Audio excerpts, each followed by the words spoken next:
ஜல்லிக்கட்டில் பங்கு பெறும் காளைகளை பதிவு செய்யும் ஆன்லைன் முறையை கைவிட வேண்டும், ஜல்லிக்கட்டுக்கு கூடுதல் நேரம் ஒதுக்க வேண்டும் என திண்டுக்கல்லில் மாடு வளர்ப்போர் மற்றும் மாடுபிடி வீரர்கள் விடிய அரசுக்கு கோரிக்கை விடுத்துள்ளனர்.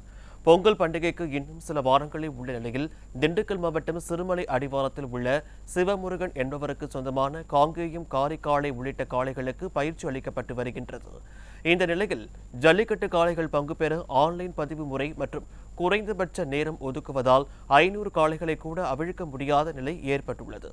அத்துடன் போட்டியின் போது உயிரிழப்பு ஏற்பட்டால் பாதிக்கப்பட்ட குடும்பத்திற்கு அரசு சலுகைகளை செய்யவில்லை எனவும் குற்றம் சாட்டப்பட்டுள்ளது. எனவே ஜல்லிக்கட்டு போட்டிக்கு கூடுதலான நேரம் ஒதுக்குவதுடன் ஆன்லைன் பதிவு முறையை கைவிட வேண்டும் என கோரிக்கை எழுந்துள்ளது. அது மட்டுமல்லாமல் மாடுபிடி வீரர்களை கௌரவப்படுத்த நிர்வாக திறனற்ற விடிய அரசு குழு அமைக்காததால் ஒருதலை பட்சம் மேலோங்குவதாகவும் வேதனை தெரிவிக்கப்பட்டுள்ளது. 2 மணிக்கே முடிச்சிடறாங்க. 500 ரூபா மாடு கூட அவுக்க முடியல. நாங்கள் போயிட்டு மாட்டை கொண்டு போயிட்டு டோக்கன் வாங்கிட்டு திரும்பி கொண்டு வர அவலநிலை எங்களுக்கு ஏற்படுது. மாடை கொண்டு போனாவே 5000 ரூபா 6000 ரூபா எங்களுக்கு செலவாகும். வருஷம் ஃபுல்லாக மாடு வளர்த்துட்டு அந்த ஜல்லிக்கட்டு கிடைக்கும்போது ரொம்ப மனவேதனை இருக்குது. ஆன்லைன் டோக்கனுங்கிறாங்க. ஆன்லைன் டோக்கன்னா நாங்களே படிக்காதவங்க, எங்களுக்கு எப்படி தெரியும் ஆன்லைன் டோக்கன் பதிவு பண்ணுறதுன்னு? அங்கே போனால் ஆன்லைன்ட்டு அவங்க வேண்டியவங்களுக்கு தான் கொடுக்குறாங்க. எல்லாமே அதுக்கு டோக்கனே கொடுத்துடலாமே. டோக்கன் சிஸ்டமாக இருக்கணும். எங்களுக்கு 5 மணி வரைக்கும் ஜல்லிக்கட்டு நடத்துறதுக்கு திண்டுக்கல் மாவட்டம் கலெக்டர் அனுமதி வழங்கணும்.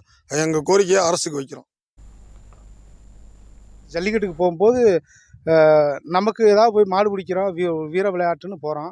ஆனால் நம்ம இறந்துட்டோம்னா, மாடு குத்தி இறந்துட்டோம்னா நம்ம குடும்பத்துக்கு ஏதாவது அரசாங்கம் எந்த ஒரு சலுகை இது வரைக்கும் செய்யலை. சில நிர்வாகம் என்ன பண்ணுறாங்கன்னா, அவங்களுக்கு சாதகமான அவங்க மாட்டுக்கு எத்தனை தான் நாங்கள் 4 தத்துக்கு நின்னாலும் அவங்க நீ புடி மாடு இல்லை போன்னு சொல்லி அறிவிக்கிறாங்க.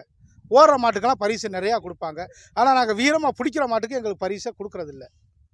அதுக்குன்னு ஒரு குழு அமைச்சு எங்களுக்கு நல்ல ஒரு இதை பண்ணி எங்களுக்கு நல்லது செய்யணும்.